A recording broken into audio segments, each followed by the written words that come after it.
Kisah legenda Nyi Roro Kidul, sang penguasa Laut Selatan. Pada zaman dahulu kala, di daerah Jawa Barat terdapat kerajaan Pakuan Pajajaran yang dipimpin oleh Prabu Siliwangi. Beliau dikenal sangat bijaksana dan dihormati oleh rakyatnya. Prabu Siliwangi memiliki kegemaran berburu hewan di hutan belantara. Suatu hari, ia sedang asik berburu dan secara tidak sadar telah masuk ke dalam hutan yang lebih jauh. Prabu Siliwangi tidak dapat menemukan jalan keluar dari hutan tersebut. Setelah berputar-putar untuk menemukan jalan keluar, Prabu Siliwangi tiba-tiba saja bertemu dengan seorang perempuan cantik di dalam hutan tersebut. Prabu Siliwangi merasa lega dan segera menghampiri perempuan tersebut.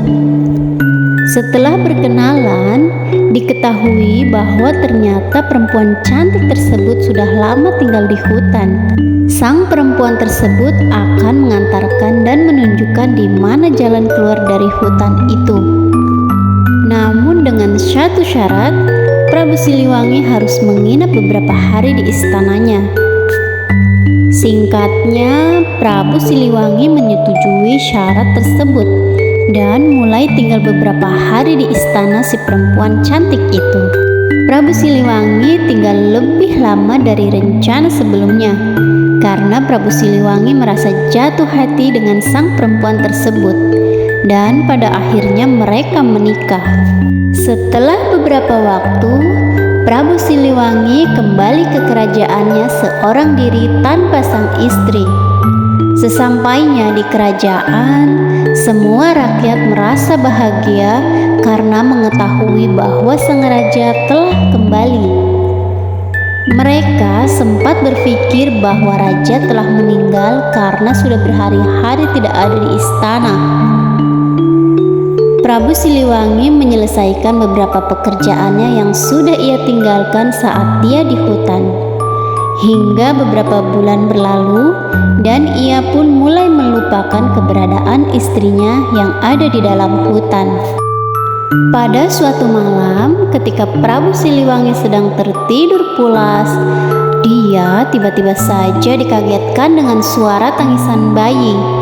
Kemudian sang Prabu langsung bangun dan menghampiri sumber suara bayi itu yang ternyata ada di depan pintu istana. Prabu merasa bingung pada bayi itu, namun dia tetap menggendongnya. Di saat dia kebingungan tersebut, tiba-tiba saja di depan Prabu Siliwangi muncul asap serta cahaya putih. Perlahan asap tersebut berubah menjadi sosok perempuan yang tak lain adalah istri dari Prabu Siliwangi. Sang istri pun mengatakan bahwa bayi tersebut merupakan anak mereka, dan dia meminta sang Prabu untuk merawatnya selayaknya manusia. Belum sempat bertanya banyak kepada sang istri, dalam sekejap mata sang istri pun menghilang lagi. Prabu Siliwangi kemudian membawa putrinya masuk dan memberikan nama bayi tersebut dengan nama Putri Kandita.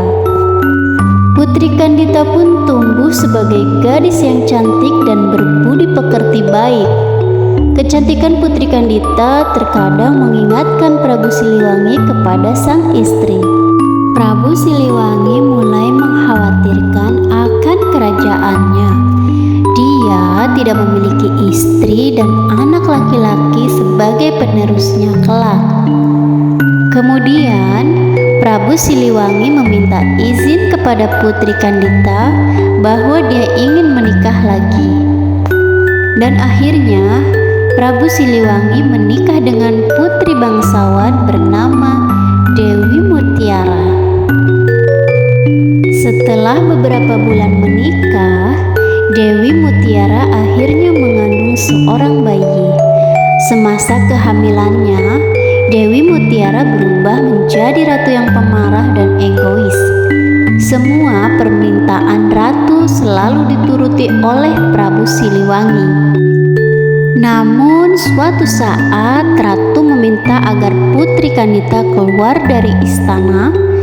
Mendengar hal itu, Prabu Siliwangi menentang keras.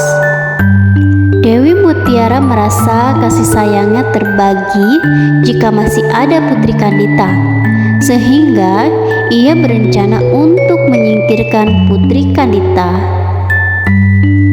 Dewi Mutiara pun pergi ke hutan dan bertemu dengan seorang dukun untuk menyingkirkan Putri Kandita. Suatu malam saat Putri sedang tertidur pulas, tiba-tiba saja muncul asap tebal dengan aroma busuk di sekeliling Putri Kandita. Namun sang putri tidak merasakannya. Keesokan harinya, Putri Kandita bangun dan terkejut dengan tubuhnya yang timbul bercak nanah.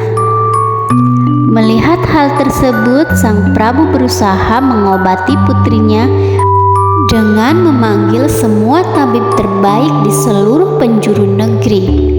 Namun sayangnya, tak ada satupun tabib yang bisa mengobati sang putri. Prabu merasa sedih akan hal itu. Di tengah keputusasaan sang Prabu, Dewi Mutiara mengusulkan niat jahat untuk mengasingkan sang putri agar penyakitnya tidak menular. Karena putus asa, sang Prabu mengiyakan dan meminta putrinya untuk pergi menjauh dari istana. Dengan berat hati, Putri Kandita pun meninggalkan istana dan pergi ke hutan untuk bertapa. Di tengah bertapanya itu, Putri mendengar suara yang menyuruhnya untuk pergi ke pantai selatan. Suara tersebut diketahui milik sang ibu atau istri dari Prabu Siliwangi. Putri Kandita pun merasa yakin akan suara itu. Kemudian berlari ke arah pantai selatan selama berhari-hari. Sesampainya di pantai selatan, suara milik ibunya itu muncul lagi dan menyuruh Putri Kandita untuk menjeburkan dirinya ke dalam air. Putri Kandita pun kemudian mulai menjeburkan dirinya ke dalam laut.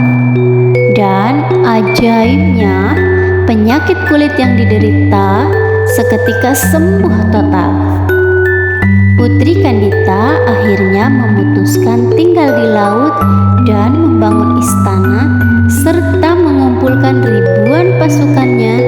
Dari situ, Putri Kandita dikenal sebagai Nyai Roro Kidul atau lebih dikenal dengan Ratu Pantai Selatan.